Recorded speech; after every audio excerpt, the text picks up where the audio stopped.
Chat, the NBA playoffs are finally here, and I cannot be more excited. My Cleveland Cavs are #1 in the East. We also got other juggernauts like the Celtics and the Thunder, but even better, this season has some surprises. We have a tight race in the West. The East is definitely a little bit shaken up. We never thought the 76ers were going to be down here and the Pistons are going to be up here, but here we are. We have a lot of great competition, especially in the first round. I just woke up. The first game starts in about an hour and a half, so I'm going to get this out as fast as I can. But I have a few picks in this video that might surprise you. I got a buddy coming in and giving me some reflection, some debate here at the end of it. That's about the second half of the video. But let me know what you guys think down below. What you agree with, what you disagree with, let me know in the comment section. Don't forget to like the video, subscribe, and have it with you. Go Cavs, baby. All right, let's get into the video now. I wanted to do my NBA bracket. I wanted to do it after the play-in stuff was kind of finalized, and I was like, nah, it's kind of part of it. So, we already got the first round done, so I didn't get to really pick that. But to be honest, it went just about as I expected, and I will go through and explain why. By the way, I have the full thing. I'll put that download for y'all if you want. Here we are, man. We got the West, we got the East, and we got the setup. Again, if you want the template, for those of you on YouTube, I'll put a link in the description. It's just Google Sheets. If you have a Google account, you can access it. It's pretty easy. You just copy and paste who you think is going to win. Now, preface again, play-in round 1 has already technically happened. I'm going to say who I thought was going to win and why. And I'm pretty sure, I know it's a lot to say in hindsight, but I'm pretty sure I got all my picks right. We're going to start with the first one, which I believe was the Warriors and Memphis game. No, on second thought, it was definitely the Magic and the Hawks. So going into this season, I really thought the Magic would somehow overtake the Knicks in the standings, so they would have ended up third. But two major things happened. Well, three, but two. The Knicks got Karl Anthony Towns, big change up, and Miles Bridges. I thought Miles Bridges would perform a little bit better, especially with OG on the side. But regardless, the second thing that happened is Paolo Banchero got hurt and Franz got hurt as well pretty early in the season. Significant drops. They started to build things back up. They beat the Cavs. They either beat the Celtics or they got close to beating them. I don't recall. But I did think that they were going to be a solid team. And the Hawks, they're just known for being mid. They were a little bit under mid. They had some injuries this year like Jalen Johnson. Dyson Daniels is a savior for them. What a trade pickup to go from sorry, this cracker is just eyeing me right now. But to get steals instead of DeJounte Murray, now you got a younger Dyson Daniels who's not as injury prone. Exciting team, with an exciting future. I really think they need to just take this season though, just figure out how can we actually progress as a team. Or just go the full reboot. Maybe trade Trae Young. I know a lot of Atlanta fans aren't going to like that, but regardless, they got a lot of figuring out to do. And I think this year they just need to not really be playoff focused. Just kind of play for a pick in the draft that might be successful. Someone that's already developed in college. I was going to say, and I did say that the Magic would carry on. And to my surprise, they actually won by a significant margin. Trae Young got ejected the other night, and I didn't expect that. But I did think that the Magic was going to win. So I'm going to go ahead and put the Magic into the 7th seed, as they successfully did. And they're going to face the Boston Celtics in the first round, while the Atlanta Hawks will end up over here. Second game was the Golden State Warriors and the Memphis Grizzlies. This matchup, I would like to say that I thought it was going to be a really close game. It was for the end of it. But to be honest, I kind of just watching the momentum that Jimmy Butler has given the Warriors since the trade. and them dumping kind of some assets. I'm sorry, is my thing still on? Dumping some assets that they didn't really need to the Miami Heat, which we're going to get to in a second too. They have looked like a fantastic team, and I believe I saw a stat since that Jimmy Butler was acquired, they've been like 23-8 or something, which is like a solid top 3 seed in the West, maybe top 4 if they were to be that continuous throughout the season. So them being a 7 seed is kind of damning because the Grizzlies, still can't make sense of the Taylor Jenkins firing, honestly. But with that, don't really have probably the best of chemistry right now while the Warriors are kind of on the striving, gradually going upward end of it. So I was going to pick the Warriors regardless. Thought it would be a little bit more distanced of a game than it was, but those two, I technically am 2 for 2. You can believe me if you want. You don't have to. It's whatever. I'm also going to put these seeds in. And I guess if you want, you can just copy the whole seed. That would probably work too. I'll try that and see if it works. For those of you filling it out at home yourself. Next on the night, I believe, the next day was the Miami Heat and the Chicago Bulls. And the Chicago Bulls got a great acquisition in Josh Giddey. That was fantastic. They went on a stride. Him and Kobe White have been tearing it from the guard ends, have been making things work. Chemistry is there. They beat the Cavs either once or twice. They might have beat the Celtics. I don't know. But they were showing up, right? Towards the end of the season. And I really had some hope and potential for them, but then I thought about it. I'm like, no, they wanted Cooper Flag. That's why they were trading off these assets like DeMar DeRozan, Zach LaVine. Like they're trying to rebuild, right? So to me, it did not make sense for the Bulls to want to win this game as a franchise. Say whether or not they tried to is a different statement. But against the Miami Heat, I mean, given their drama, given the fact that Jimmy Butler had to be shipped off, there's some injuries going on there, a little bit with Tyler Herro, their star right now.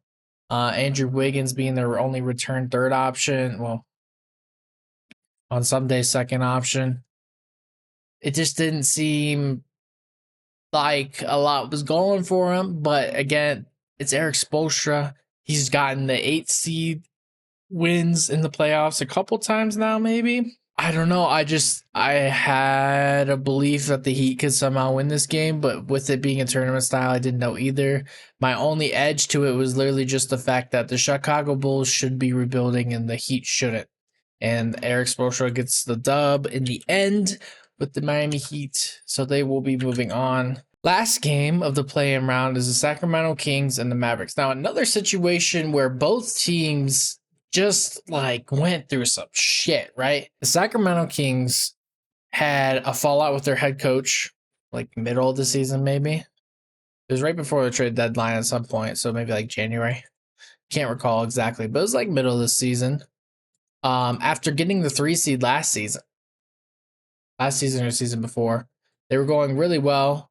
Mike Brown was coach of the year, and then things are falling out with coach. Seems like chemistry's off between the players and them. They're getting guys like DeMar onto the team and just keeping them at like a mid-tier level, like nothing really boosting, just kind of like maintaining really. And then De'Aaron Fox says, hey, I want out. So they get a trade to get Zach LaVine. And now they've just become like another Chicago Bulls circa 2023. Like there wasn't really anything going for this team. There's no good chemistry, but in comparison to the Dallas Mavericks, now the Dallas Mavericks, Nico Harrison gets a lot of flack. He deserves it, right? Reality is the ownership has all the flack that he's given to them because they decided to go with this situation where you go from an NBA Finals with a young star, like top 3 player in the league. Yeah, he's got a little bit defensive lapses, but you got guys on your team like Derek Lively, Daniel Gafford. You got like all these people. He had Quentin Grimes. all these like just little pieces that really help kind of make up for that on top of your offensive guys like Kyrie and Klay Thompson and then Luka, of course. But granted, Clay is, slowed down from his prime. He's still a great third option just from a open shooting perspective, right? But then comes the Kyrie injury. Then comes, or I'm sorry, first and foremost, the Luka trade. Then comes the Quentin Grimes trade. Then comes AD into the game. First game, he gets injured. It's not a major injury, but it's just like, damn, and rubbing in your face. And then the Kyrie injury just really put a nail in the coffin for them. And even with that, they were still winning games, dude. Like, in a way, like, getting rid of Luka for AD, if you want to win the championship next year, you really did have a chance to do it. But to give away your star locked in for a long time for maybe a shot at one championship versus having shots at multiple doesn't really make sense to me. But I digress. Looking at it from an outside perspective, I'd be like, oh yeah, everyone hates the Mavericks. They're not going to win this game. But to be honest, I feel like the Kings' chemistry and just like their lack, like their mediocrity, like they don't care to win this game either. I feel like the Mavericks ownership don't want them to win. I don't mean they're not going to win. They're still coming from the NBA Finals with a majority of their squad. Granted, some injuries in a one-game tournament, they have a chance. I'd probably flip a coin here at the end of it, but I just think like when it comes to the way the NBA is today, where it's team-centered basketball, not just star power. I mean, battle of the two, man. I'm gonna have to take the Mavericks. So, and they end up winning. I don't recall the scores. I'm not gonna put the scores on here. That's a lot, especially when I'm just guessing games. But I will put the series numbers. Oh, I just realized too that I did not put this in the right spot. I did not also do what I said what I was gonna do and try and copy both of these and put them in both. Let's see how that works. Okay, that works. We'll do that. So now we have play in round 2, which I believe both games are tomorrow. Let me check. And then our first official playoff game is also tomorrow. No, I lied. Our first official playoff game is Saturday. So you get one last playoff game to determine who the first seeds are basically playing. Which, if you couldn't tell, I am a Ohio State fan. I'm also a Cavs fan. I grew up like an hour away from Cleveland. That's me all day. So I am stoked for this year's NBA playoffs. Believe me, I have a lot to say. That being said, the first game is the Heat and Hawks. To be honest, as much as I feel like the Hawks are equipped to win a game like this, I still just somehow see the Heat like coming through. And the operation, this game is like bigger for the Hawks than I feel like people know, because the meaning of this win, whether or not they get it, will determine whether they should go rebuild or just maintain hope in what they have as a core. Because while I do like their core, they're going to develop better. I don't really see them going anywhere, dude. They're not making another Eastern Conference Finals anytime soon with the roster they have. And I feel like Trae Young, it's like his 7th year in the league or something, 6th. He's not going to be there waiting forever, right? I think he's kind of a competitive guy. He wants to win. He's going to try and win this game. That being said, he's going to try and make it far in the playoffs. Sorry, I don't know why that happened. I'll fix it in a second. Anyways, as the leaders of the team, I kind of have a feeling that the Hawks will win this game. But at the same time, there's like this sneaking suspicion that the Heat will end up beating it. I don't know, dude. I really don't. I don't like the entire chemistry of the Heat. I think there's some holes they need to fill, and they're definitely going to work on that on the offseason regardless. So I'm just going to flip a coin. Actually, what I'm going to do is I'm going to pick who I would like to win for the Cavs to play in the first round. And to be honest, dude, I'm going to go with the Hawks. I feel like that might be wrong. But I would, as a Cavs fan, I feel like I'd rather play the Hawks because we traded a couple guys. We got DeAndre Hunter from them. I like the kind of like friendly, not like beef because it wasn't really a beef of a trade, but it's a interesting matchup for sure. Um, so I'm gonna manifest that. All right, so next game is going to be the Dallas Mavericks and the Memphis Grizzlies. Now, I do again still think the chemistry of the Mavericks is amazing, and that is very valuable when it comes to not only an NBA winning game, but a playoff winning game.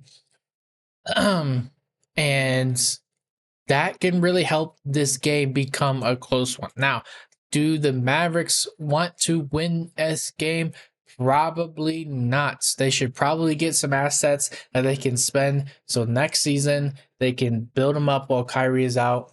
I wouldn't, try to risk injury for a lot of your players at this point in time, especially considering that there was like almost like a week of time where you had to consider whether you were going to play the game at all because you were limited in your roster. But I don't know. I digress. I think the Grizzlies, granted, they don't have their head coach in Taylor Jenkins, which I don't know. I never read into too much why they fired that other than, well, actually, I couldn't give you a reason. I really don't understand it because they were doing well, and then after got fired, they pretty much dropped. So, I don't know. I still like the Grizzlies here. I think Ja is just a competitive player. Jaren Jackson Jr. on a, it's technically the best player, but now I'm starting to second guess. Actually, you know what? I'm sticking with it. Grizzlies. I think you're gonna move on. So we basically in both scenarios we have the 7 and 8 seeds actually maintaining their status, which is kind of lame, but that's the reality of it, and it makes the play in just a little fun. You get a little bit of those.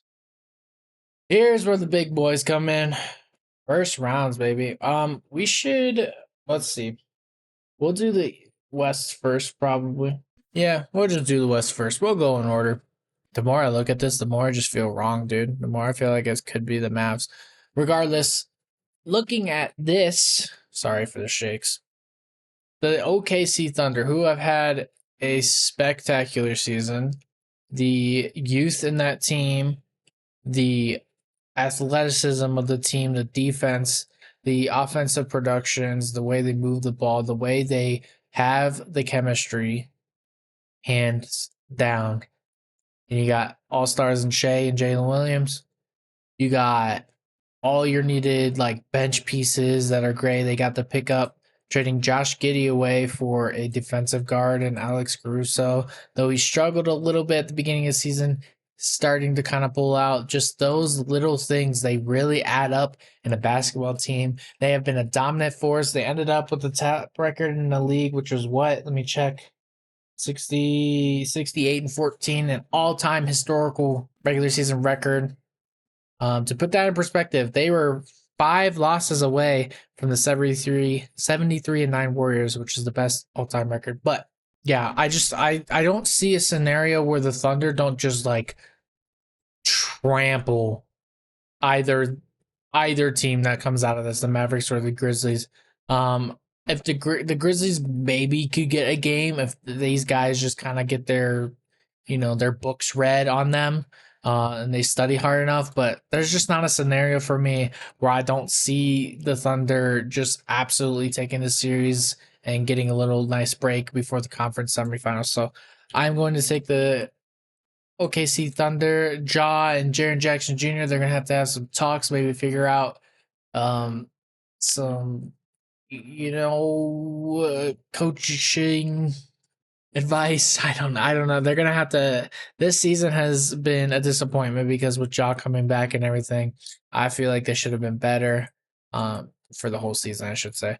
And yeah, I'm gonna say honestly 4-0. I'm gonna say 4-0. This one, dude. Taylor Jenkins being a weird firing. Talk about the Denver Nuggets, dude. Mike Malone. To this day, like it just seems like the weirdest fire. In a season full of Luka Doncic being traded, I think the Mike Malone firing is almost just as crazy because not necessarily, whatever issues they might have had. Everyone keeps talking about because he played Russell Westbrook, but and then everyone keeps bringing up the argument that players aren't watching film, whatever. That's something coach should be mad about. It's just especially when he's trying to get them to win, right? And I mean, I don't know if there's any behind the scenes like Jokic was having beef with him or other stars of the team, Jamal, Michael Porter, Aaron Gordon, whatever it may be, right? Uh, not only all of that being considered and not knowing what is going on is strange. The timing of the firing is beyond unforgivable. Like 4 games before the regular season's over, you're going to announce that head coach Mike Malone, who brought you an NBA championship a year and a half, or I guess 2 years ago, is gone. And you're just going to throw an interim head coach in, and he's not even actually going to coach. He's talking about, I write on pen and paper. Jokic gets the dry erase board. What is happening, dude? I mean, and, they're not winning 65 games a season, whatever, right? These guys should be a definite playoff contender, championship contender, and they just like shit the bed last minute. I don't know. Or they cleaned house last minute and shit the bed. I'm sorry, that was vulgar. That worries me, man, because I really thought they could make an Eastern Conference Finals. They could make up for last season and progress forward, getting past some of these teams if they really worked hard enough. Now, I feel like they're going to lose first round to the Los Angeles Clippers. And the Los Angeles Clippers have gone quiet media-wise, but they have, like, James Harden looking great as an offensive playmaker. They have Kawhi coming back better than ever. They don't have the greatest pieces, but Zubac is defensive player of the year candidate. Norman Powell has been a great offensive piece, even in Kawhi's absence. He's definitely like kind of playing better than Paul George right now, which is insane. Even though Paul George has been injured, that 76ers team is whatever. But I don't know, dude. I really like what the Clippers have to offer. But I don't know. I feel like this series can be a good one. It can be close. There can be, some push that comes out of the Denver Nuggets. But ultimately, with all that flack and just thrown on you, and you're just kind of like jumbled right now, where you, as a team, and compared to a team that's like kind of like the Warriors, where they're boosting right now. They might not be winning every game, but they're having fun doing it. They got good chemistry. Come playoff time, they got experienced guys. I don't know, dude. I like the Clippers here. I really do. I'm going to say it's somewhat close, though. I'm going to do like a 4-2. It could be 4-3. And honestly, I saying this right now, I could also very well see a scenario where this is flipped, especially if there's an injury on the Clippers. As soon as there's like an injury of one of their four or five, maybe all five start, one of the injuries that are major, it's over for them, low key. But I digress. We're going to say Clippers. Moving on. All right. This matchup right here, the Lakers versus the Timberwolves, I feel like is going to be the best matchup of the first round. Why do I say that? Well, you have the Lakers who got Luka Doncic now. They're a little lacking in defense, but they've kind of managed to figure it out. Austin Reeves has stepped up for them. LeBron is still playing like a LeBron James at 40 years old. And their assets that have been weaker, just like Jackson Hayes and stuff, they've done their part. They've been able to hold the ground for this team and let them into a 3 seed. And this is great security for the most part.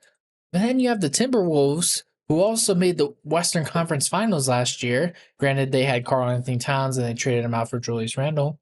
They've made that chemistry work as well. Anthony Edwards is on a great tear. He is just dominant at 3-point line now. I'm down a little bit in 2-point, but it doesn't matter. He's scoring more. He's developing his shot. He is showing that he can be a star and he can be a number one on a winning team. Granted, they're the 6th seed. It's a competitive West. and these could have been flip flopped given a couple games switched, right? So this is a lot closer than I feel like. People are gonna literally one game. They were one game apart.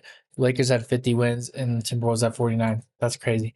But the thing is, as much as the Lakers have been able to hold their defense, the Timberwolves actually have it secured. There's some lapses. There's definitely improvements that could be done, especially on the guard side of things. But this is a coin toss. The league favors the Lakers. I think with the kind of playoff mindset that LeBron and Luka both have, Lakers have the experience too. Though not together, they definitely are able to figure that out. Their chemistry is pretty hot. It seems like. Um, Timberwolves, you don't hear about them at all, but it seems like they got a good thing going in their locker room. So it's a toss up, man. I think it could easily be a 7-game series. Now, LeBron's never lost a game 7. Yeah, I don't know. The more I think about it, actually, the more I feel like it could be a 6-game series in favor of the Lakers.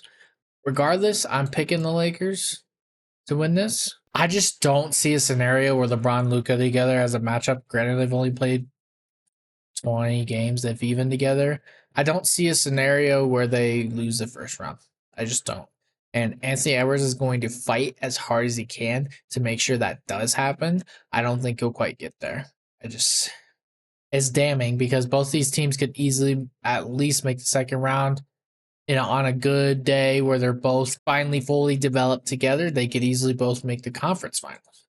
But someone's got to lose at the end of the day. It's first round. It's a bummer. I'm going to say the Lakers take it in 7. I feel like it could be 6, but we need a 7-game series somewhere, yeah? All right. Rockets versus Warriors, dude. This is arguably the toughest toss-up of the series.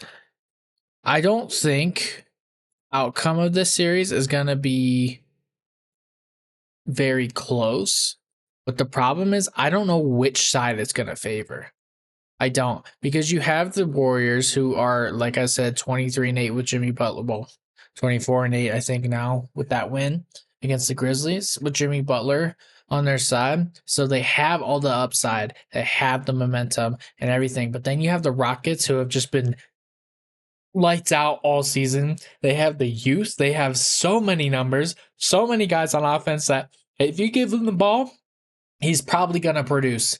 They got they got great athleticism. They got great defense there. As much as Dylan Brooks is kind of a pain and, whatever, he's their Draymond Green, right? And Draymond Green's getting older. He's still producing for himself. They might. This clash up could be an amazing experience to watch, and it might absolutely strike the cores of one of these teams, depending on how you play it. So it is going to be super interesting to see at the end of the day. But the youth of the Rockets, not a lot of experience. I think they can get more out of this, and they will take a lot from it. It's hard for me to see a world where they don't win just based on regular season, but again, the Warriors have so much experience under their belt, so many NBA finals, whether they won it or not. All those guys have experience, for the most part. I'm gonna say, dude, 3 California teams though. Boom, boom, boom. That's like unheard of. I might have to pick the Rockets. I can't see it. I have to say the Warriors. I have to say that the Warriors move on here as the 7th seed. And I mean, really, at the end of the day, the 7th seed difference to the 2nd seed is 4 games. 4. They have 4 more wins than the Warriors. So it's, dude, I mean, it really is a coin flip. I'm going to say I want to say it's a 7-game series. But again, I feel like it's not going to be, it could be even a 1, dude. And that has nothing against the Rockets. That's just like, it's going to be, if it's a 4-1, it's going to be like the Rockets lose 3 close games. If it's a 4-2, it's gonna be like, okay, the Rockets blew out a couple games, and then like 4 kind of went easily to the Warriors. I don't know, dude. We're gonna stay at that for now. We're gonna go down to the Eastern Conference. Wow, great matchup at the first stop. The Hawks versus the Cavs. Now the Cavs actually lost to the Hawks 2 times throughout the season. I believe they were both before the trade that happened with DeAndre Hunter for Georges Niang and Caris LeVert. I could be wrong about that, but as much as like the Cavs have been kind of like trailing off here at the end of the season, Donovan Mitchell was sitting out. You know, they played the Pacers and the Knicks, and they beat the Knicks regardless. Pacers kind of got the best of us, but I really don't take those games into account, those small games. I think we really focus on the bigger playoff games. I think Kenny Atkinson, head coach, has a lot to bring out of his bag that maybe we haven't seen yet, and they've just been kind of working on that. And I think like the Hawks aren't ready for that, right? I think somebody's coming off the bench and helping out in a couple games here, like a Ty Jerome 20-piece game, a DeAndre Hunter 30-piece game, something of the sort. I think we're gonna just kind of explode at the beginning here, and we can actually make this a 4-game series. I think it's gonna be tough because again, the competitiveness of Trae Young, the amazing guard defense of Dyson Daniels, like it's gonna be tough. It's gonna be frustrating, but I think we kind of get over the hump. We kind of nail the punch, and let's be honest, if the Magic can beat them by 30 or 20, whatever it was, I think the Cavs can handle them in 4 games. So I'm gonna go 4-0 in favor of the Cavs. Hawks, you spend this next season, man. Just figure out what you're gonna do, man. Stop. Let's not stay in mid tier, right? Pacers and Bucks. Now these guys are a 4 and 5 seed, but they are 2 games apart. So to put that in perspective, these guys are 4 games apart. These guys are 2. So it's a close matchup, but we're seeing like the difference in the East versus the West competitive wise. I think the Pacers have been playing great recently. They have been showcasing that Ali is back in place. He surpassed Chris Paul this season for the most games with 10 plus assists and 0 turnovers. That is insane to me. Regardless, they have Hallie, they have Siakam, they have Miles Turner getting their boards. They have a very complete team, and they have all the potential in the world to get right back to the Eastern Conference Finals. They're not playing. They had some struggles earlier in the season, sure, but they're back in this. And the Milwaukee Bucks, they've been struggling all season, really. I still think I don't understand the Doc Rivers hiring. I don't understand the lack of chemistry. They got rid of Chris Middleton for Kyle Kuzma, and Kyle Kuzma hasn't been great. I mean, granted, you're kind of trading mid for mid right there, but I don't know, man. And Damian Lillard's coming back, so they can make some surprises. I just don't see them getting past this first round, and I honestly see Giannis taking a hike next year. I do, and then I think Dame's gonna have to go through like the end of his career phase where he's just kind of getting traded to teams that could use his veteran assets, right? And I'm not saying like he's not gonna be good anymore. He's just not. He's not gonna be prime time Dame, right? So yeah, that's a big asterisk on their off season, and I think it's gonna start early. I'm gonna have to go with the Pacers, man. And I honestly I could see them winning in like 5 games. So but it is Giannis. Maybe I'll give Giannis 2. Um we'll see. I could be flip flops. I mean, I could be shocked. I wouldn't like put it past Giannis and Dame to just lock in for the playoffs, but Dame's really only made the Western Conference Finals once and doesn't have like all that under his resume to convince me. So Giannis has a couple occasions. I don't know. I don't see it, man. Pacers in 6. Next on the list, we got the Knicks versus the Detroit Pistons, the revitalized bad boy Pistons. these guys have been exciting to watch, man. I don't watch every game of theirs, but Cade Cunningham has been great. Those veteran pieces they added have been useful. Tobias Harris hasn't been the greatest pickup, but he's been useful. He's been helpful. Having JB Bickerstaff as the head coach coming from the Cavs core, which you see where the Cavs are at now. You see where they were at last year. I personally can't say I'm surprised that he was able to lead them to a 6 seed. I honestly, if I'm being honest, I think JD could have brought him to higher, maybe a 5-4. But regardless, they've been playing great. I don't think they stand a chance against the Knicks, though.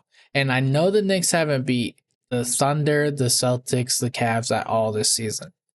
But if you want to put it that way, that's like 12 or 13 of their losses, something of the sort. And they have 31. That's a third of their losses. The rest of the losses come from here and there stumps between the rest of the league. I think they can handle the Detroit Pistons. I mean, they're star-studded. They don't have the rotation pieces that they should need. I really don't understand Tom Thibodeau. In fact, if they lose in the second round, I really could see Tom Thibodeau being tossed next season just to try and get like a better focus for this team. But we're talking first round, Detroit Pistons. You got Cat, you got Jalen Brunson, both All-Stars. You got Mikal Bridges, OG, Josh Hart. Great role pieces are your starters. If they're healthy on their bench, this should genuinely be like I don't want to say a 4-0 sweep. I think that's pretty damning to the Pistons, but I think it easily could be. So I'm gonna give them a gentleman's sweep in honor of the Pistons, or in honor of their successful season that they've had. But ultimately, the Knicks are gonna come out on top. And right now, we kind of have top seeds winning. And that doesn't stop here, man, because the Boston Celtics versus the Orlando Magic. Again, I said at the beginning of the season for myself that the Orlando Magic could easily be a top 4 seed, especially given this playoff sequence we saw between the Cavs and Orlando Magic this year. They had some injuries. They did not mesh together well. Jalen Suggs is still out, by the way. KCP was not the greatest pickup signing. He's kind of managed to come back from that. But Anthony Black hasn't been what they hoped to be so far this season. So there's just a few things kind of going underwhelming for them. And I think they can figure it out next season after they get swept by the Boston Celtics. I feel like I don't need to say much about the Boston Celtics, but what I will say is this. You got former champions Jaylen Brown, former Finals MVP, Jason Tatum, All NBA first team, Drew Holiday, former defensive first team stud, Derek White, Peyton Pritchard, probably 6th man of the year. Kristaps Porzingis, Al Horford. I mean, the list goes on, right? Their main playoff rotation is just like a solid foundation, that exact same one that took them to the championship last year. I don't see them slowing down. I do not see them slowing down. This is probably going to be Magic or Fighters, and the Celtics have slip-ups. We'll get to that later. I'm going to say they're Fighters, but I was going to say 4-2. I think I'm going to go 4-1. I think the Magic definitely get a game. This is not an easy matchup for the Celtics. They're definitely going to have to work for their win, but they're going to handle it, right? Back to the top, we got the conference semifinals, beginning with Oklahoma City Thunder and the Los Angeles Clippers. Dude, this is going to be kind of a fun matchup. We got some, like, vets versus the youth, right? And they're both pretty solid contenders. I don't here let me save this for the end, but just to give a brief synopsis again, Shea is the leading scorer in the league, followed by a great asset of youthful players with Chet Holmgren, the Williams, both of them, Lou Dort, again, Alex Caruso. You got, I'm definitely missing someone obvious, but regardless, they're just a great team with great chemistry. They have the reserves. They have all the talent that they need. They have some playoff experience. They could get more. I think this season, dude, I don't know. They're gonna go on a tear. I think a lot of people are doubting them because how they lost in the second round last year, I believe to the Nuggets. I don't recall. Regardless, they lost in the early on. I think a lot of people are carrying that momentum into this season, but don't really understand that the way that these guys play, if you genuinely watch them game to game, like they play beautiful basketball and they're not like no one's figuring it out. No one's solving it. You might get a game here and there where they slip up, don't have a great shooting night. Shea doesn't get fouled as much. They still can figure it out. The Clippers, they have those slip up games. They're about like a 50-50 team for the most part. They've been playing great with Kawhi. I think Kawhi can definitely put some oomph into this playoff series. The silent oomph, obviously. But ultimately, I think the Thunder just take this. They're going to go to the conference finals for their first time since 2016. And yeah, I think it's going to be. Sorry, I keep bumping the mic. I think it's going to be a fun series regardless. I'll give the Clippers a couple games. Nothing crazy though. It honestly could be a 4-1. I think the games are going to be closer regardless, but I think the Thunder take it pretty easily. I think they're going to show their stuff this year. Next, we got the Lakers and the Warriors. Dude, looking at this, I feel weird. I did not like, as much as both have the capabilities to make the Western Conference Finals, I didn't actually envision it happening for a reality. Now we're giving ourselves this chance. The Los Angeles Lakers versus the Golden State Warriors. Another Steph LeBron matchup in the playoffs. Is this the first time it happened where it's not in the finals too? No, because there was a play-in game and LeBron won that one. Now they have Luka, but at the same time, I feel like the Warriors can kind of get into the heads of the Lakers, and that might be a little bit of a downfall. I think they're equipped to kind of evade it, especially LeBron. He's dealt with this so much, but I think it's going to be damning for them. And I don't know that this is actually a winnable series for them. Again, they have defensive lapses. Curry and them, they can move the ball around super speed. The Lakers can too, but on the defensive end, the Lakers just aren't matching up. Like they have to be offensively prolific to make this a favorable series for them. And just to guarantee that all the time, it's hard to say because it's the first season where we got LeBron and Luka together. But I do believe it can happen. And then you got the Jimmy Butler vamp up. You got Draymond being a defensive player of the year candidate. It's a tough matchup. I think this series could be like a 7-game series, low-key. But back-to-back 7-game series for LeBron, like that's dangerous. One of them can get injured. Somebody could easily get injured on both teams, honestly. And if LeBron just keeps having groin injuries, it might be over. So this is tough. That actually makes me want to rethink the first round because if LeBron has a groin injury, it's probably over for the Lakers. It's probably over for them. I'm gonna leave the prospect of injuries out. If LeBron is healthy, this series is a 4-3 in favor of the Lakers. I feel weird about that. I almost feel like the Warriors should win this, but I don't know that they will. And again, the Warriors and the Lakers are 2 games apart from each other. So 3-7 is more like 3-4, right? Or 3-2, I guess. Yeah, okay. We'll move on. We're sticking with that. The Cavaliers versus the Pacers. As a Cavs fan, even though the East is weak, it's also very top heavy. The top 4 teams are like all solid contenders. Maybe not when it comes to the finals, but just like solid contenders or whatever. Like these 4 teams all have a chance to make it here, without a doubt. I love the way the Cavs play. We've struggled with the Pacers.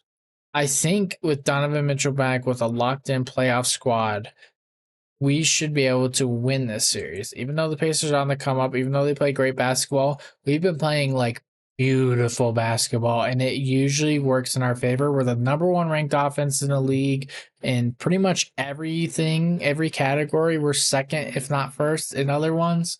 I think that's gonna beat the overall like well-rounded Pacers core. Um, and again, just our bench really we don't have many flaws. Like when we lose a game, it's really just because one of our guys are out or we're just not really focused for that game. And you can just tell. When we come in focus, we are a dominant team. We are scary. I'm gonna have to go with the Cavs, dude. I just don't see it. And to be honest, I don't. Mhm. I'll give it 4-2. I'll give the Pacers a couple games. I think if this were the Knicks, it'd be 4-0. So I think the Pacers are kind of better than the Knicks right now. They're showing, at least as a playoff team. Ah, this matchup, man. This I want the Knicks to have a good series. I do. They have not proved to me once that they can win a game against a top team. Now, granted, they haven't been playing consistent games in a row against the same team. With that focus in mind, they definitely can figure it out. So this is not going to be a 4-0 sweep, but there's not a chance in the world that the Knicks are going to win this series. Unless like Jaylen Brown and Jason Tatum are injured, freak accident, they're out a few games.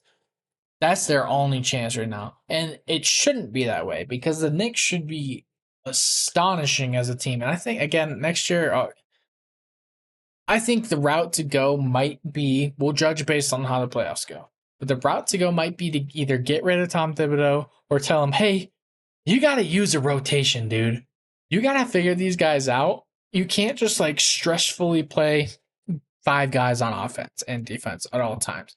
Because I think, like, yeah, Mikal Bridges averaged like 17 points. He was a great mid range shooter, but he should be focused on his defense, dude. And that's what should be winning you guys games. You should have a 6-man coming off the bench popping like 20 points a game for you guys, just like everyone else in the league. And you can make it work. And you would make this team a championship caliber team. They're just not doing it, man. I just don't see it. I think Tom Thibodeau might be just stuck in his ways. I don't know. I'm not in the locker room. I can't say, but there's not a chance that the Celtics don't win this series here. So I'm gonna go. Oops. I'm gonna go Celtics. I'm gonna say they win in 5. I mean, they could win in 4. They really could. I'm gonna stick with 5 though. All right, we are to our conference finals. I'm not gonna lie. Before I started making this bracket, I don't think I thought this was gonna be the conference finals teams. I mean, I have an idea of a majority of them. I did not think this was gonna be the final 4, especially the Lakers. I thought somehow we'd get a different team in there, but a lot of shakeups again. A lot of shakeups. Now we're talking Thunder versus Lakers, dude. We have to face the unfortunate reality that the Lakers as a team have just not had the time to play together and they have not fulfilled their loops and holes. I'm almost starting to think I should go back and switch this to the Warriors. But I have so much faith in Luka and LeBron as their 1-2 punch. And Austin Reeves has proven himself in the playoffs in times, so I'm going to stick with it. But they cannot use that same power to overcome the Thunder. I just don't see a world where it happens. And this is exactly what I mean, where the Thunder, like, they only have to play the Grizzlies, the Clippers, now they're doing the Lakers. Like, at the end of the day, they haven't had that tough of an opponent. And the Lakers might be their first chance at that, but I think with their momentum, their youth, the way they can just, like, they just ball dominate everything. Their defense is crazy good. And they have Caruso for their like Lakers asset. Like they have an idea of what's going on, I guess, where the Lakers don't really have that. But regardless, I don't see a way where Chet is not like taking over the Lakers like in defensive center. I don't see a point where Shea is not baiting for fouls and getting like 40 points off that. Um, yeah, there's just no way. The Thunder have to take this. I'm gonna say it's dude, honestly, I don't know. I feel like it can't be 4-1, can it? It has to be a little bit closer. The Thunder can lose games, and they've lost to the Lakers. I've seen that. And I think in the finals it's going to be escalated. I just don't think in a series of games that the Lakers are going to overcome it. I kind of hope they do. I just can't see it. I'm going to have to say two for the Lakers. That could be a 7-game series. That could be a 4-game series. I don't know. I'm going to go right in kind of the middle and go to 4-2. So we got the Thunder in the NBA Finals, number 1 seed. Who are they going to play, though? Cavs versus Celtics. A lot of people, without given thought, are immediately going to say Celtics. I hear you. I believe in it to an extent. 1 second. Sorry, Chad. I'm gonna get Noah in here, and he's gonna judge my bracket. Cavs versus Celtics. So what I was gonna say is a lot of people are gonna say that the Celtics are easily winning this series, and to be honest, dude, like I don't think it's as easy as it looks. Like you can watch Celtics play a basketball, and it's great and everything, but their older guys are getting older. Drew Holiday's not as prolific. Al Horford's almost 40. Like he can still play efficiently, and that's awesome. But you know, Kristaps is getting injured like all throughout. They're probably gonna have to get rid of him or Drew at the end of the season, regardless of what happens. Um, I don't know, dude. I feel like they're not as prolific as they're made out to be, and a lot of people, have kind of exposed that throughout the season. Granted, it's been close. The Cavs and Celtics, I think, are only like 4 games apart, but that's kind of 3 games apart. That's kind of not accurate. While the Celtics have definitely went into games not really focusing on them because they were trying to go focus on playing the Cavs the next game or the Knicks or what have you, a top team. The Cavs did the same thing. And if we are healthy, I really hope we're healthy.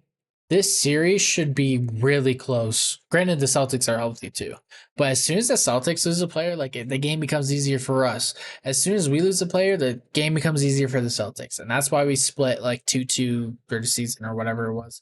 I don't count the play-in either tournament, but or not the play-in, but the in-season tourney. Um, yeah, dude, I don't know. I'm gonna have to go with my Cavs. I gotta manifest that they're gonna win this series and take it in 4 games to 3. I think this is going to be super, super exciting to watch. I think a lot of people are going to tune in for it, and they're going to be kind of mesmerized if they haven't seen the Cavs all season long. I'm really excited. So we'll see how it goes. But our NBA Finals, we got the top 2 seeds in the entire league: the Oklahoma City Thunder versus the Cleveland Cavaliers. Sorry, it's not closer. I didn't really think about that.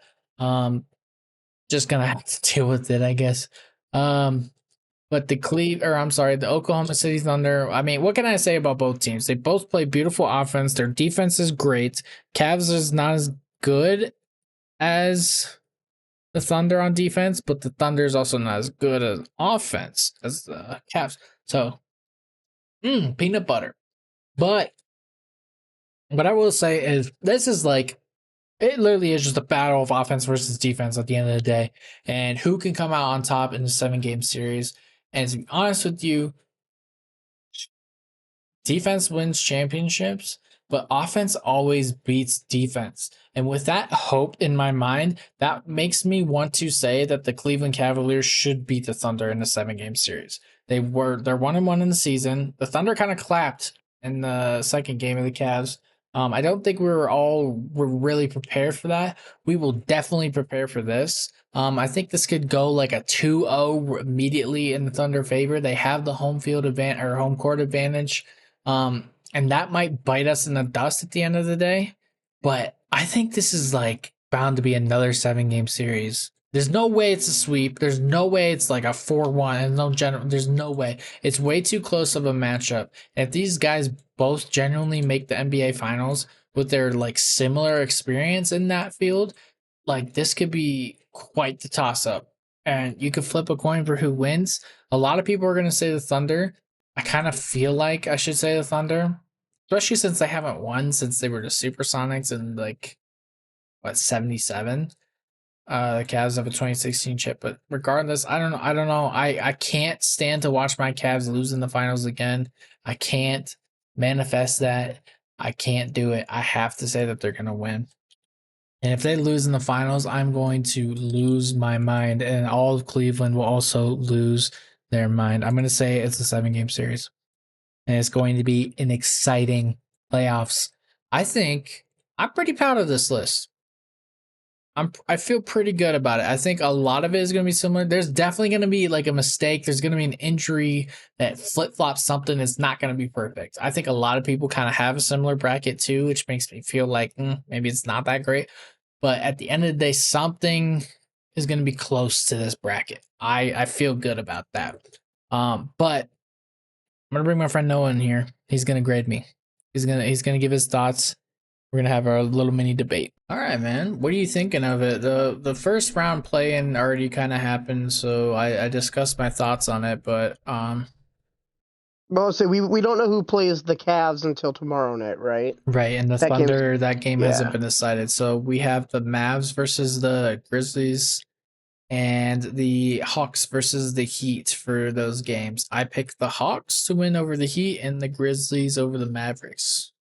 What do you think? Ooh, man, I agree with the King with the Grizzlies over the Mavericks, but I do not agree with the Hawks over the Heat. I saw how bad they lost to the Yeah. Magic the other night, and no, granted, Trey got ejected for some BS, slamming the ball into the ground and not giving the ball to the ref. Like, that's a little stupid to get ejected, but Yeah, that was kind of a it's point of contention for myself too. I also like just it's Eric Spoelstra. It's the Miami Heat. They win games like that. I ultimately went with who I would rather face in the playoffs, and that was the Hawks. I mean, don't get me wrong, I would rather face the Hawks, but I do think the Heat are going to be who the Cavs play. I think it's going to be Cavs versus Heat, not Cavs versus Hawks. Okay. Imagine that series in like 2014. That would have been fun. But yeah, dude, it would have been but other opposite than seeds that, for sure. But interesting. Even with Damian Lillard coming back, you're still picking the Pacers over the Bucks. That's oh yeah, interesting. okay. So let's start up here. Let's go in order. So a Thunder over the Grizzlies. I feel like you don't have anything to say about that. No, that's fine. Like I said, I chose that too. In my personal opinion, I would chose that too. Okay. I do have the Clippers beating the Nuggets 4-2. Actually, I did as well because Zubac has been going crazy. Harden's been playing really well. Kawhi's been healthy. I think Kawhi, Harden, and Zubac, if they're all healthy, is better than Nikola Jokic and Plumbers. Okay. I also just took into account that they literally fired their head coach like a week ago, and the playoffs Well, yeah, are that now too. starting. Like that as well. Jokic is literally gonna have to coach that team as well. So yeah, I Yeah. agree with you on that. Yeah. Yeah, okay. I'm glad. I thought you might contend that point. But here's where things might get a No, little I get it. iffy here. I have the Lakers over the Timberwolves in the 7-game series. Ooh, 7 games, Lakers, Timberwolves. I could see it going 7. I personally would have said Lakers in 6, not 7, but Oh, okay. I can respect you saying Lakers and Timberwolves in 7. I can respect that. Oh, sorry, Chad, I gotta stretch my shorts. But yeah. But yeah, Okay. I would have chose. I I would have picked that. I feel like a lot of people might kind of be preying on the Lakers' downfall and might pick the Timberwolves. So I didn't know if you But like had that. LeBron and Luca are still LeBron and Luca, and although I like Anthony Edwards and I like Mike Conley and Rudy Gobert and Jaden McDaniels, I think is his name. Yeah. Sorry, I had to confuse him with the quarterback. Yeah, Jaden McDaniels. Yeah, Dude, I think I like them, but I think Luca and LeBron are still Luca and LeBron, and at the end of the day, that's just going to be a lot to deal with, especially with them both being healthy. yeah. To be honest, I pretty much went with the same consensus. Luca also said earlier, I did not mention this, that he was looking forward to attacking Rudy Gobert in the paint, basically. So if Well, that 'cause doesn't show you he's not fucking locked in, I don't know what will. I've had a unpopular opinion for about the last 2 years now that Rudy Gobert is not as good of a defender as people have made him out to be. I agree. I I don't think he deserved Defensive Player of the Year last year. I still don't understand why Victor Wembanyama got it. Like, even statistically or just visually watching, it made no sense to me. Wemby would have far and away won it this year had he not gotten hurt. Isn't that but crazy, that's Chet, the that thing. Wemby should already have 2 Defensive Player of the Year awards? Like, genuinely, it's insane. You know what's even crazier? I saw a stat too. Wemby, Oh, go ahead. I would say what's even crazier is Wemby went out like 2 months ago and he's still leading the league in blocks. Yeah, that's what I on was the gonna season. say. He's still leading. Yeah. Yeah. They Yeah, probably should dude's give it just to Dyson ridiculous. Daniels or I mean, you could argue Evan Mobley, I guess. Zubac If maybe. I don't if like Draymond Green as a defensive player of the year, to be honest. But if the Hawks team as a whole, if their team defensive rating was higher than 17th, I would give it to Dyson Daniels because Dyson Daniels has been a hell of a defender this year. Yeah. But when your team is only rated 17th on defense, I can't really justify giving you DPOY. yeah, Like I like can the understand that. Warriors He kind of have brings them to that too. They have horrible defense outside of him. well, for just so you know, if you take Dyson Daniels off the floor, the Hawks are rated 28th on defense. Yeah, exactly. Like yeah, That's they're insane. horrible. That's pretty But impressive. Cavs are still like top. They're still top 5 with, or no, they're top 10 without Evan Mobley. I think they were 8th without Evan Mobley on the floor. And Draymond Green, he's more of a Kind of a sympathy pick. I feel like he's an anchor. Like he's not really like he tells people where to go, but he's not really that like defensive mastermind that he once was back in the day. Yeah. Don't get me wrong, he's He still could be on good. a defensive team, but he's not defensive player of the year. And he low key is kind of like No. trying to bait people into thinking he is. He's not. Again, Wemby would have won it far and away had he not gotten hurt. Yeah. Which is crazy. All right, so you're in green for the Lakers. What about Rockets Yeah. Warriors, man? How you feel about this? I mean, I've gone back and forth on this ever since I heard it got announced because the Rockets, I mean, they had a hell of a jump compared to last year. Like if you look at what they were last year and what they are this year, the 2 seed's a big jump for them. But my issue with them is, other than Steven Adams, they don't really have a guy who's gotten playoff experience. Like, Yeah. and Besides they're Fred a really VanVleet, but young he's team. not even like their prime guy anymore. Yeah, like exactly. Like I mean, they don't have like the playoff experience, and they're super young and inexperienced. And I feel like they could end up being like the Cavs were last year, where the lights were just too bright for their young roster. And you can never count Steph Curry out. So Yeah. and especially with Jimmy Butler, since Jimmy's gotten there, they've been ranked first in turnovers per game, first in points per game off turnovers.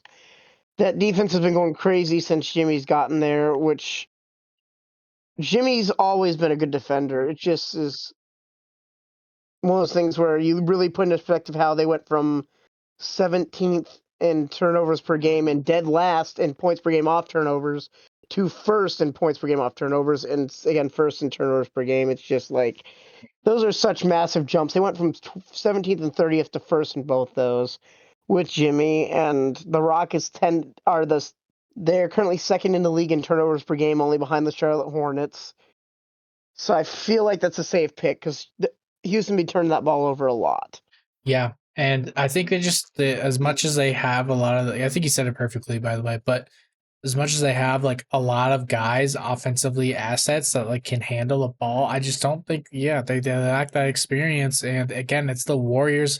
They're not only are Steph and Draymond like multiple NBA Finals appearances, Jimmy Butler is multiple NBA Finals appearances. So while being it's the really primary tough. guy on his team as well. So Yeah. and he doesn't have to do that this year. Yeah. Yeah, it's tough, man. I mean, the Warriors, as long as their chemistry maintains, like I think they have a solid chance to get to the conference finals. And I mean, I know I know it's weird looking and seeing like a 2 seed and then a 7 seed. I know it seems weird picking the 7 seed, but it just makes sense seeing who's on those rosters and the culture in Golden State and how experienced they are. I think teams like that you can almost ignore the seeding because you look at who's on roster and you just think like, oh, they have stuff. Like they're obviously gonna make some noise. Right.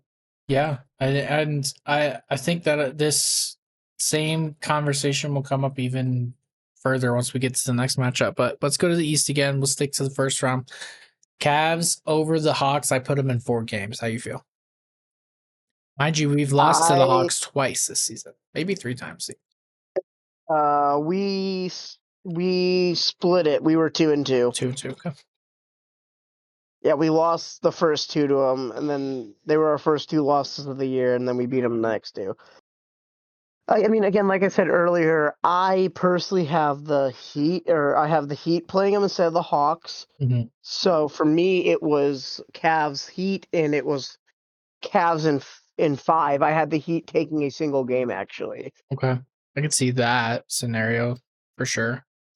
because again, I think Miami they have the culture obviously for playoff experience, and Tyler Hero and Bam are Tyler Hero and Bam. They're gonna do their thing, and Wiggins has some playoff experience now, and he won a chip, so Wiggins is there.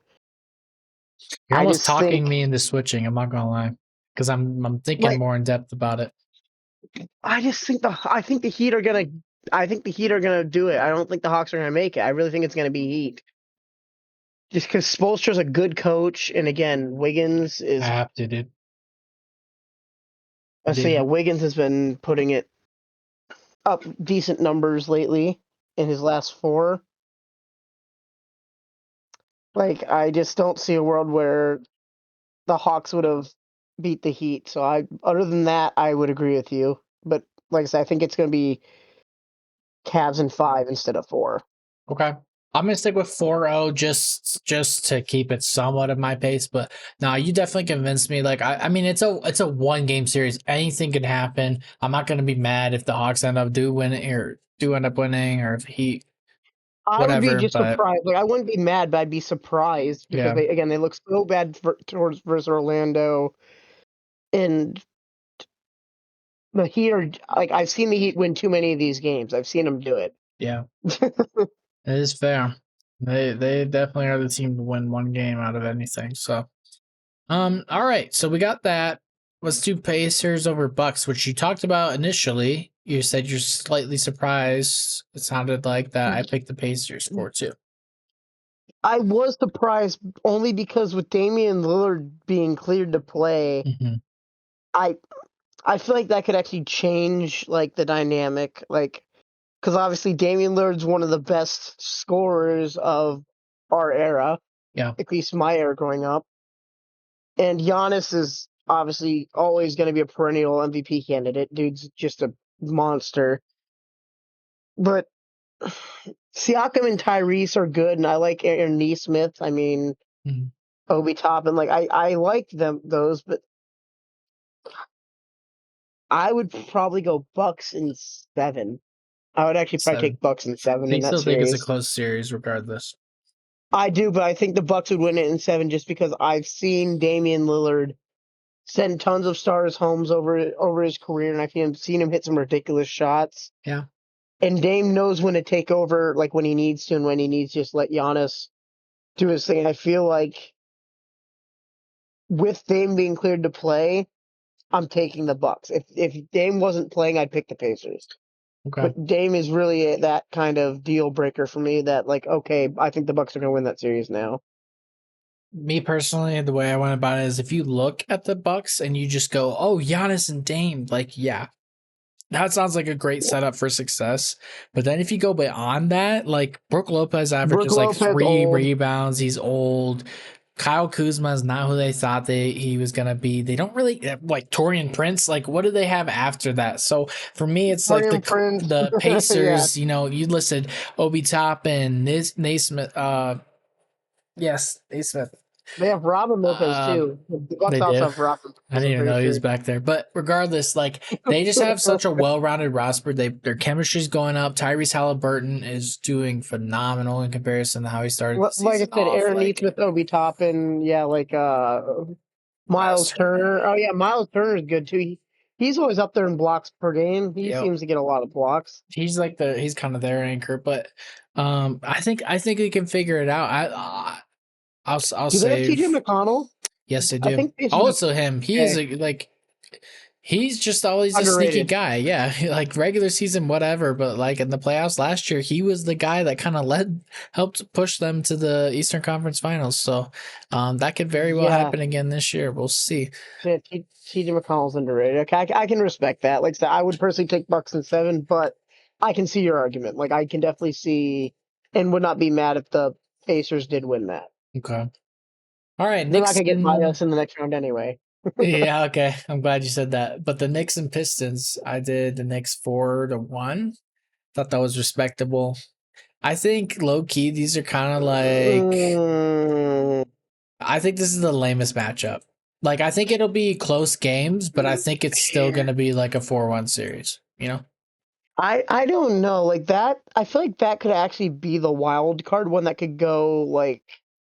I feel like that one could actually surprise a lot of people and be a really good series because the Pistons have a lot of people who like to fight, and so do the Knicks. And I could see there being some like gritty games where they're just. And Cade Cunningham has been so good this year. Like he's basically just willpowered the Pistons to the playoffs. Like he's been so good this year. Right. The Knicks they're confusing to me because on paper they're a good team. They have a good record, but when it comes to top two teams, they just are not. They just can't beat them. Like they haven't been able to beat top two teams in the East or the West all year.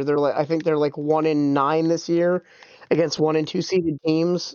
That's Yeah. so. They're probably I more than that, would like say 1-13, something like that. I think it'd be 4-2. I think it's gonna go 6. Okay. I said earlier too when I picked this matchup, like I do like these guys are basically like the bad boy Pistons V2. They have Yeah, like pretty kind of much. a weird setup of players. Like you said, Cade's been doing well, but so has Brunson. Isaiah Stewart's a nice little asset they Well, got, but yeah, Tobias but Harris hasn't been Brunson. that great, I guess. But with But Brunson, you just have to question how his ankle is because he even during that last game he played, he looked like he was still. It looked like his ankle was still bothering him even during that last game they played. yeah, and I tried to avoid the concept and projection of injuries for the most part on these lists because I could say the same thing about LeBron's groin injury and like that would immediately shake up my entire like I wouldn't even have him pass the first round probably. So um Yeah, I get it. I just kind of avoided those prospects. But I there another thing is that I very well could see this Knicks Pistons series being very gritty and like the Pistons get a few wins. I think this is like a 4-1 series where the Pistons lose like 2 or 3 close games. Like 2 point, Like I 3 said, point games. I had it being 4-2, and I don't think there's gonna be a single game where that they lose by more than. I honestly don't think there'll be a single game that's decided by more than like 8 points. I think every single game is gonna be probably within 8. Okay. I think the first game's Could gonna be a little bit of a blowout on the Knicks' favor, but then they're gonna kind of bounce back. They do have JB Bickerstaff, so we'll see. I think yeah. it's a little bit more interesting than maybe I listed it out to be. I think a lot of people are gonna kind of tune out, which is gonna be unfortunate, but I don't know. This could be a shocker, man. This could be a wild card, Again, just like like I you said, said. I think it has the chance to be that wild card round because I've seen what Cade's done this year, and I've seen what Tim Hardaway Jr. has been doing this year. He's been hot. Malik Like Tim Beasley. Hardaway Jr.'s and yeah, Malik Beasley too. Yeah, both them. Yeah, they've both been hot this year. Yeah. But Yeah, they are that as a team, they are probably like well the balanced. biggest question mark maybe in terms of their Yeah, capabilities. right. But all right. So I think for the most part we've agreed on everything except the Bucks Pistons. We have one more in the first round. And Celtics versus the Magic. we also didn't. Well, we didn't agree originally on the Cavs Oh Hawks yeah, because I had the Heat. yeah, I convinced you on that one. So that you did. So Celtics and Magic. I said 4-1. I think the Magic are gritty enough. They have the passion enough to get I'd agree with one. that. Yeah, I'd I agree with that. wouldn't be surprised I if they think four, somehow yeah. got two. Like if you got an injury on the Celtics, there's a chance there that they can get a couple games out of it. I still think the Celtics will figure it out. They're well rounded. Because Kristaps is always like in and out. So yeah. All right, no more on that. I guess we'll Yeah, move on. I agree with that. I would agree with the 4-1. I'd agree with that. Celtics are a good team. There's not much else to say. They're just a really good team. Yeah, that's actually what I said the first time too. All right, so conference semis, 8 teams left. You got Thunder and the Clippers. I did pick the Thunder in 6. You man, I would have I would have done 4-1. I don't think it's gonna go 6. Really? I just don't. I think a lot I of people don't do. because Okay, go ahead. You go ahead. the reason I don't think it's gonna go 6 is because I think either one of two things is gonna happen. Either the refs are gonna amp up the free throw calling and Shea's gonna shoot a shit ton more free throws in the playoffs, or they're gonna stop calling fouls like that and they're just gonna be playing. In which case, either way, I think the Thunder are good enough to still win it in 5 because they just have so much depth and they're such a young team. But like they have good playoff veterans like Isaiah Hartenstein, who's been in playoffs with the Knicks and the Cavs. They have people like Russo, maybe. Caruso, and you have really good defenders in like Lou Dort. Like Lou Dort's a great defender. You have Aaron Wiggins, who's been really good. Isaiah Joe's been really good too, hitting a lot of threes. They just play beautiful That whole basketball. team, yeah, like they almost remind me of like the mid 2010 Spurs in a way. Okay. I guess I can see that, like a rotation of positions, maybe. But yeah, I can see that. Yeah, I see like where you get that. they really just pass that ball, and they're really all about like swinging it, finding the open man, and if nothing's open, then they feed their star, which back in 2014 was Kawhi Leonard. Yeah. Because Tim Duncan was older. Yeah. They definitely have like kind of perfected that and then moved it to the 3-point line a bit more. But I definitely I get your point on that. And I think the reason I said 4-2, and honestly, like there's a world where this could get flip flopped. I think just because of the pure experience that the entire Clippers have, like their chemistry's going up. The Kawhi's won a championship. Multiple.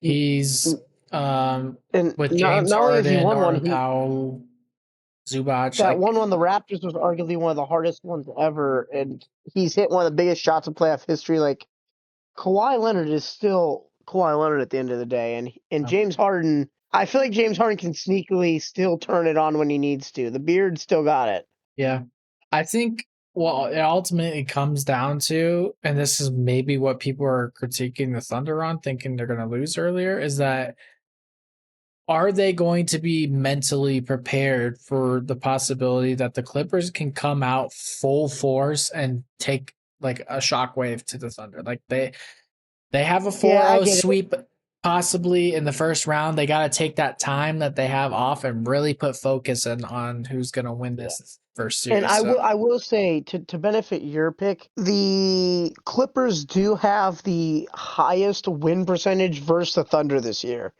They've beaten the Thunder more than any other team this year. Wow, I didn't even know that. That almost makes me want to make it a 7-game series. Like the Clippers are the only team this year to actually have a positive record versus the Thunder. They are 2-1 versus the Thunder this year. They actually have beat the Thunder more than they've lost to them this year, which is an interesting statistic. Yeah, because that is something definitely to note. Like, okay, the Clippers might have figured them out in the regular season, but does that translate to the playoffs? And that's why I said I'd give them I picked one. I still picked 4-1, but I would not be surprised if it does go like 7 because, like I said, the Thunder dropped 2 games to the Clippers this year. Yeah, that's interesting. I didn't know that. I, dude, I'm really. Like, yeah, like I'm I'm gonna thinking that stick with it. they could. I'm gonna stick with it. I still think, regardless, the Thunder's gonna come on top. They're gonna figure it out, and they're Oh gonna no, I kind of agree. I agree. shock people. But that's gonna dampen them for sure. It's gonna shake them up a little bit. Yeah, Okay, I have the Lakers over the Warriors 4-3. that's gonna be cinema. That series is gonna be absolute cinema. I think so too, especially from on an offensive standpoint. Defense, I think that's the only way the Lakers do this though is if they maintain like offensive prowess throughout the entire series. Like they have to be, because they don't have the defense to back it up per se. The Warriors do. And I think Oh no, if the that they do. Yeah. Lakers are just like kind of keeping the ball rolling and tiring out some of their veteran guys on the Warriors, like they might have this chance to easily go set 4-3, but it's all star-studded power coming from that. Like the Warriors have like everything the Lakers I have, just not as efficiently, except for I defense. would But agree. I would agree with that, but again, Steph and Jimmy. I mean, realistically, it's gonna be Steph and Jimmy versus Luca and LeBron. yeah, And LeBron's age, I've said this for 3 straight years. Is I've always like, is his age ever gonna show?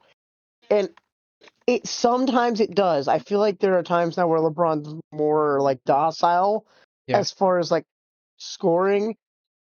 But when it comes down to it, if it's a close game in the fourth quarter, LeBron is going to turn on the Jets, and LeBron's going to do what LeBron's going to do, and he's going to make sure yeah. And that like their team wins these games. putting that into perspective too. Like I think about that, but I didn't think about this. Is that now that LeBron has Luca to kind of rely on as the number one for this series, like that gives LeBron so much rest that he might not have before.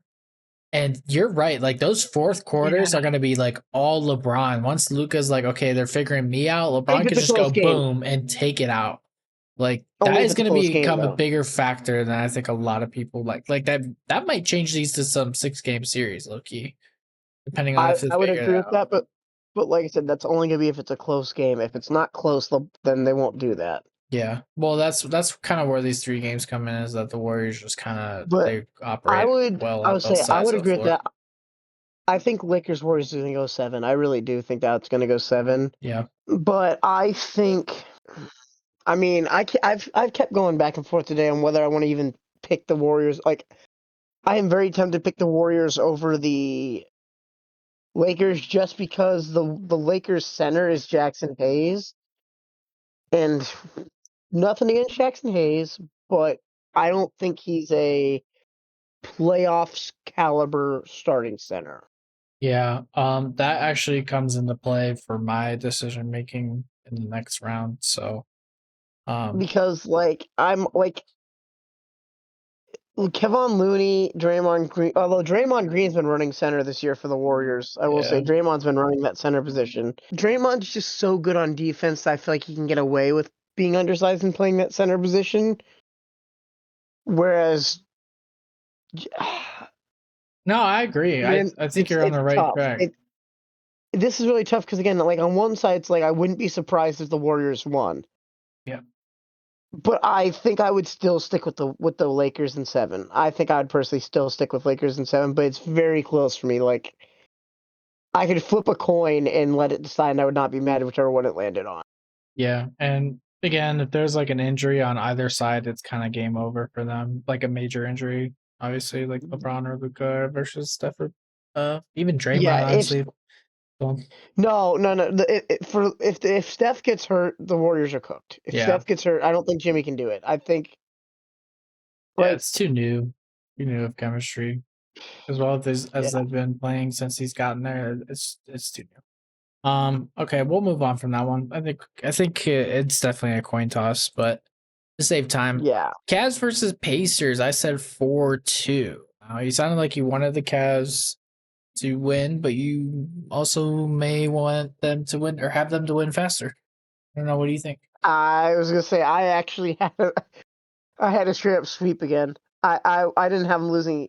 I mean, We well, have no, I them lied. losing to the I, or winning against the I said Bucks too. I said I said I had them losing one game to the Heat. I did have them 4-1ing the Heat. Okay. But other than losing that one game to the Heat, I think they would sweep the Pacers. I don't. We swept them in the regular season this year. The closest Oh, game that's this not year that true. we lost, or We lost no, to no, them no, no, twice. no, no, no. I say not the Pacers. I was The thinking Bucks. Bucks. Yeah. Yeah, I was thinking the Bucks. Sorry, yeah, you're right. We lost to the Pacers twice. I was thinking Bucks for some reason. Well, that's who you had to win. Um, So, sorry. Now if we're doing Pacers, I could see us going 7 actually, because we've lost them twice. Pascal Siakam's really good. I said Man, 6 just because I think we're I hiding think I'd go something. 7.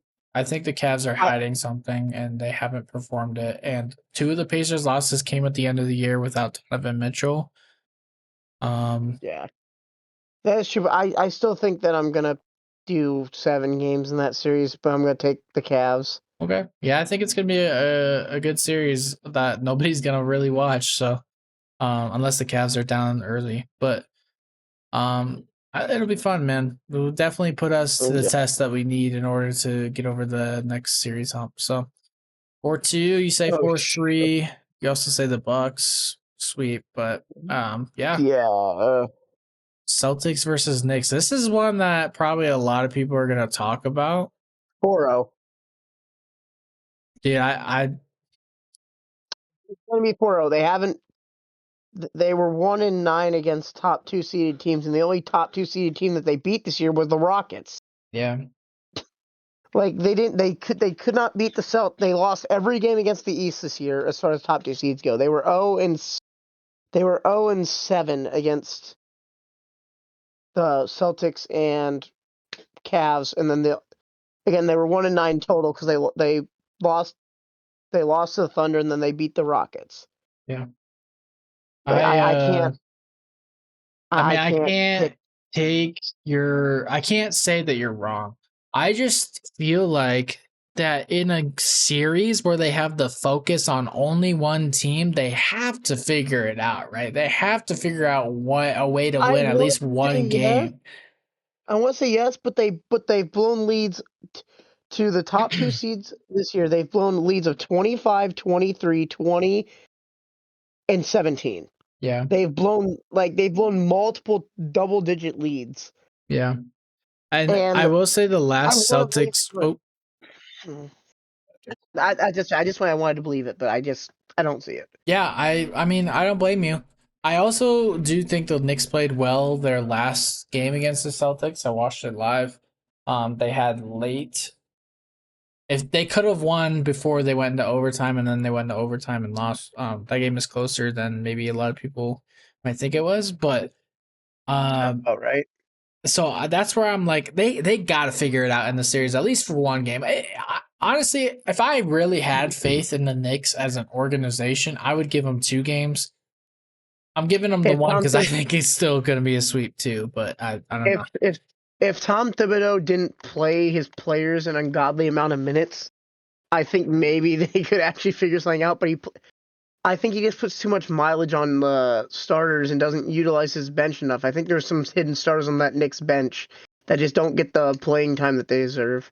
Yeah, I said the same thing. I said if the Knicks go out in this fashion this year, they should consider, of all things, getting rid of Tom Thibodeau. I Yeah, think absolutely. there's I would. no way Yeah, you don't have this stack of individuals and can't figure out a way. Like you got the 3 seed, okay, that's probably valid.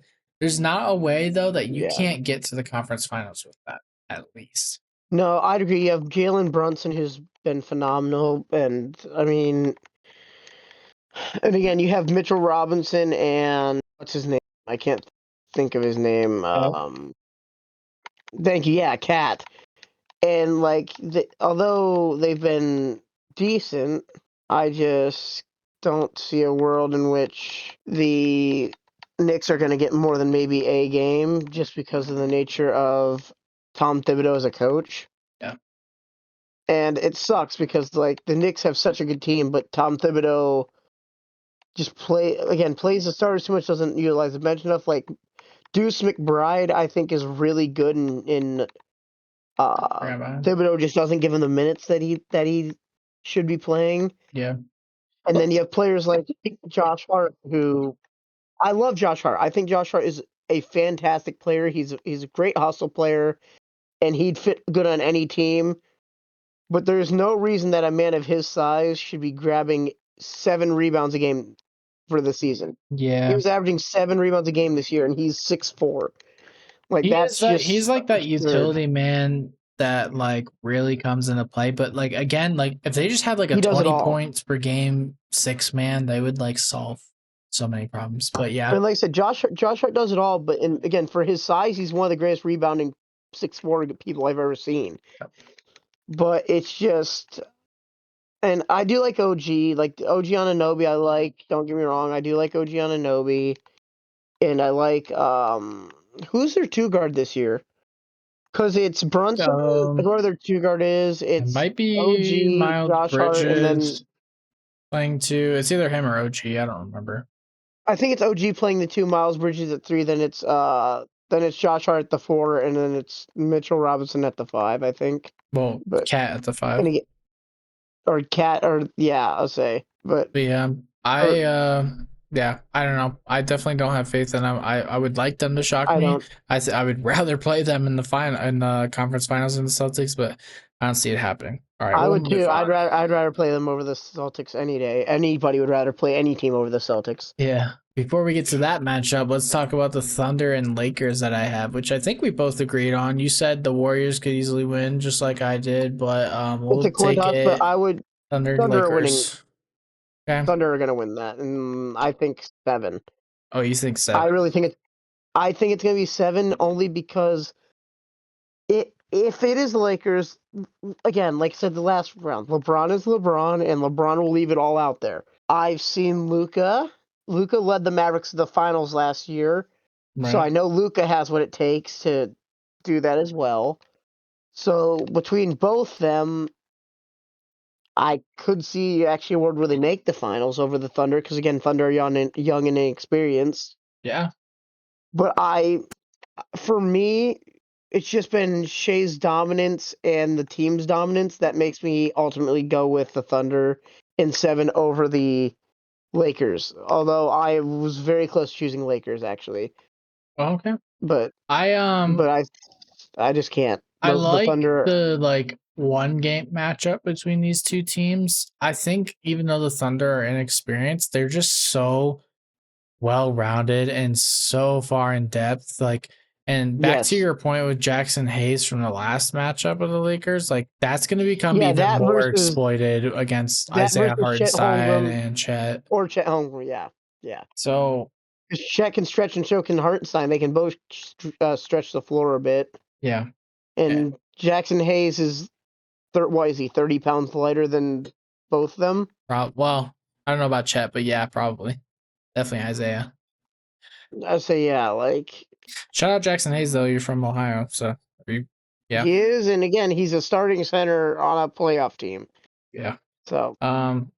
Yeah, I don't really see the Lakers winning. I'm not gonna lie. I feel like it's gonna be 6 or 5 games. Now? Okay. If the Mark Williams trade did not get rescinded, do you think that actually would change this? Would Mark Williams being their starting center change it? Honestly, I'd rather have Dalton Connect than Mark Williams.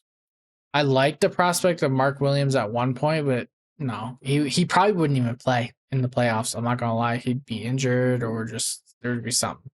Again, his wingspan's ridiculous. Yeah.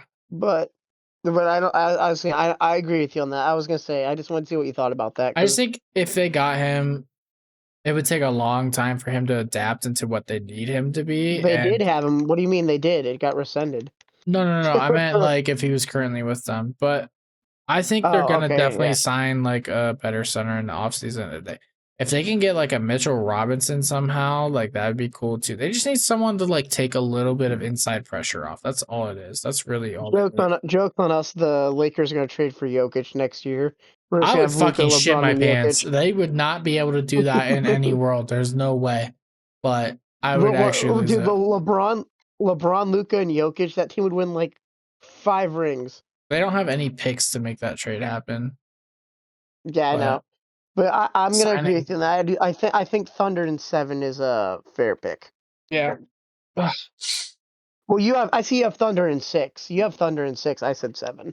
Yeah, I have 6. I'd love to see a 7-game series out of that, but if it's LeBron's never lost a 7-game series, so Yeah, so if it went to 7, LeBron's probably winning that. yeah, I don't want to curse it, knock on wood, but you know, He's an older gentleman at this point. You know, he's very seasoned at this dude, point. he's almost gone, man. He don't have many seasons left. Even if he can play him, he's not gonna, so I don't blame him. I really wonder what the Leafs could be like. If he wins, I think if he wins a chip this year, I think he walks away. I don't think he even plays another year if he wins a chip. I think he'll end on the ring if he wins it this year. The hot take. Dude, and by the way, if you had the Lakers going to the finals, the possibility of Lakers versus Cavs, it's a crazy prospect, dude. Well, I almost did again. That's why I said I would not be surprised if they did, because that'd be cinema. LeBron versus old team, that'd be straight cinema. Yeah, dude. That'd be Like, so damning. I mean, at the end of the day, I probably wouldn't be mad if LeBron wins, Well, but I want the Cavs to win. the biggest money grab would be obviously Celtics Lakers. Like Celtics Lakers would be the biggest money I grab. didn't even think of that.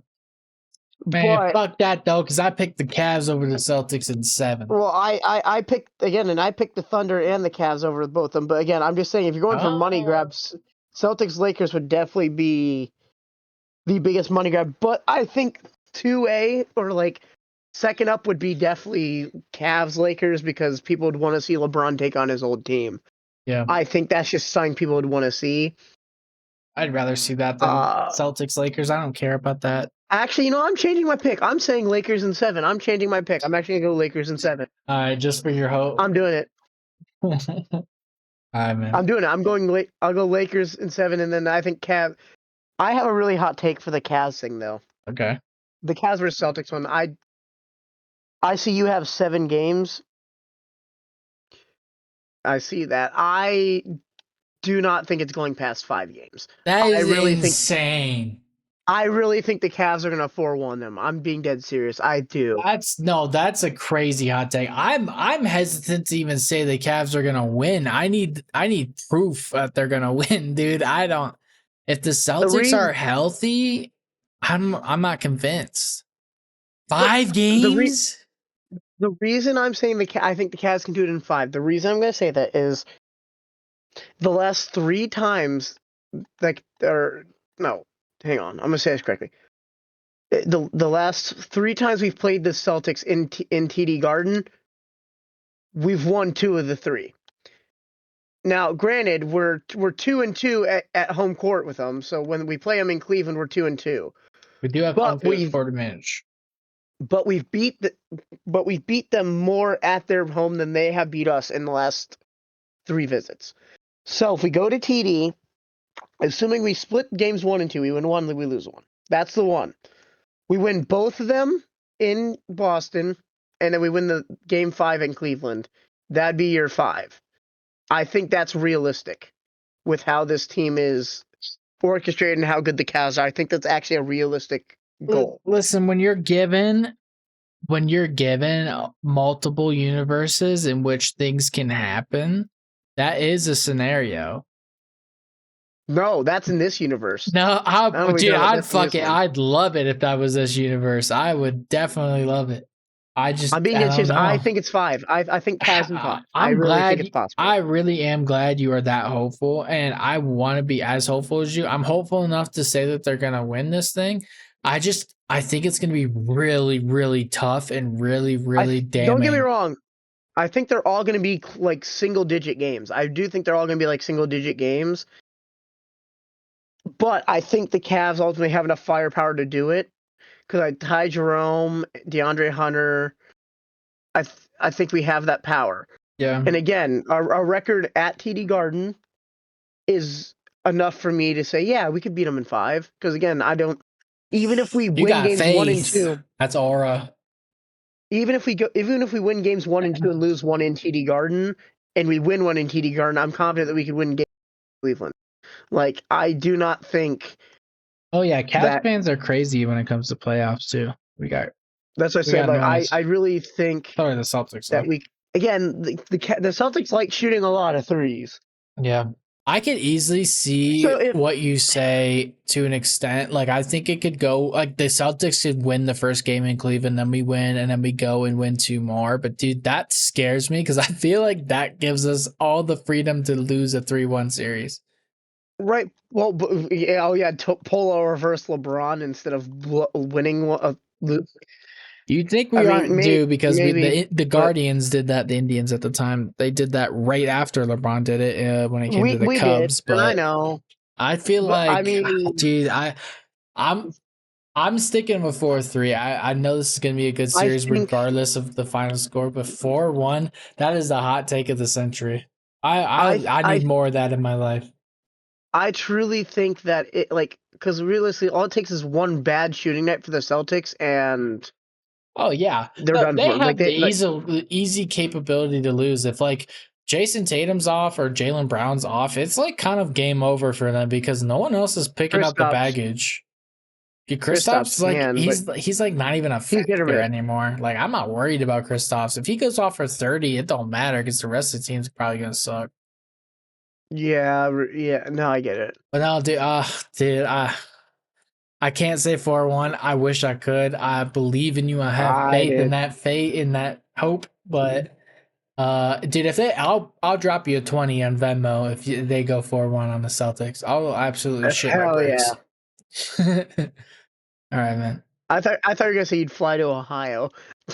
Well, later in the year I am twice, hopefully. But Hell yeah, regardless, Cavs, dude, I might. If the Cavs are in the finals, imagine I just come home for a weekend. bro, That'd be that'd be sick. sick. I have a party. I'd buy pizza for everybody. Hell Yeah. yeah. I'll keep that in the back of my mind. Cavs versus Thunder 4-3. That is my finals pick. Another 7-game Okay, series after a back-to-back. That's I never been agree done, with I that. don't think. I really do think that the Cavs Thunder would be 7. Like that one, I don't think there's a world where that doesn't go 7 because I saw how the games played out this year, and I cannot in good conscience. I mean, maybe I can make an argument for 6, but I don't think anything less than 6. But I personally did have Cavs Thunder in 7, and although I know I'm a Cavs fan, but I feel like because I did Thunder Cavs, because I personally did Thunder Cavs, not Thunder Cavs. Because I did Lakers Cavs. Personally, I feel like I'm gonna pick the Cavs in 7 over the Lakers. But even yours makes sense. Like because again, Shea's good, and the 2 games we played the Thunder this year, they were both single digit games. I believe, at least I know one of them was. Yeah, one of them. And The second one we I kind of thought got they were, clapped, but but we didn't also use a lot of our starters that second game. I don't think. I mean we I don't. played our starters, but we just I don't think we were like prepared for that game, honestly. Yeah, but like, listen, I think no matter which one it is, whether it's Lakers or Thunder, I do think we could win it. Like, we have the firepower to win it. I mean, I'm gonna pick the Cavs in 7, no matter which team goes there. But I would prefer Lakers Cavs because that would be fun, more fun for me to watch. Just being like, yeah, let's show LeBron that what we've done since he's left. Like that would be where my mindset is. Like, let's just show LeBron what we've done since we've left. Yeah. I would definitely pick the same thing. Dude, to be honest, this is more of a manifestation pick. I think the Thunder can easily clear us in a series. I do too. Like I said, that's why I Like said it could be 4-2 Thunder easily, maybe even less. But if I we could see. have the I could ability see it. to just like maintain our chemistry, like for how good it is, and just keep playing a beautiful basketball in the Right. playoffs, like there's no way the Cavs can't win a championship. But it Right, but I has to will be like say, that, and we can't be injured. Like Donovan Mitchell's probably gonna right, miss a game in the playoffs, and that scares me because it's probably gonna be against the Celtics again. I don't know, dude. I just that's fair. But like I said, if the Cavs 4-1 the Celtics, then I'm not worried about the Thunder at that point. Oh Because if yeah, we get no. if If the Cavs 4-1 the Celtics and lose to the Thunder, I'm leaving the country. Like what the fuck? if we 4-1 the Celtics, I'm definitely not worried about the Thunder at that point. Yeah. I'm gonna get a pictures from you on Snapchat of you in like Portugal or something when the Cavs lose the Thunder I'll and 4 move to 1 after beating Portugal if that exact situation happens. We get Well, we swept by the 4-1. Thunder after we 4-1 the Celtics. I'll move to That'd be, Portugal. dude, that would be crazy. Like that'd be really crazy. I'd be pissed. I would honestly be more pissed if we 4-1 the Celtics and got swept by the Thunder. I would just be pissed. Yeah. All right, man. That was the bracket. I'm glad you agree with me. I honestly thought we were gonna have a lot more differences in opinion, but the more I look at it, the more No. like cut and dry it kind of is, low key. Especially when it up to like the conference semis. Again, the only ones we really disagreed on were I had the Lakers beating the Thunder, and then again at the beginning I had the Heat beating the Hawks. But other than those two, we kind of agreed on the rest. Yeah, the Bucks and Pacers you had switched to. But yeah, I mean, I say I wouldn't be surprised. I actually I still picked the Pacers, but I just say I wouldn't be surprised if the Bucks did win that with Dame. all right, man. Well, I appreciate you helping me out here. That's gonna be it for my stream, Yeah, no though. problem. Chat, I'm excited. The playoffs. We got the play-in round 2 tomorrow, and then Saturday it is on, dude. I'm on that couch all day long. I'm calling Noah. I'm sending him our booty game's pics. Sunday. Huh? Our game's Sunday, but the playoffs start Saturday. Oh yeah, it's who's the first playoff game? Is it? I'll check it. But either way, chat, I appreciate you watching. It is Lakers, Timberwolves, and then or no, that's not the Okay. first one. No, the first one's Bucks Pacers. Jesus. Either way, chat. Okay, This okay. video's done. Like and subscribe. Let me know what the hell you think is wrong or right about my bracket. Give me your opinions. Give me your thoughts. Thank you, Noah, for coming out. Duck on some quack Not a problem. on Twitch. And yeah, man, this was fun. Appreciate you guys watching. Have a good night. Yep. Go Cavs. Bye, everyone. Oh, I'm gonna tongue your pussy.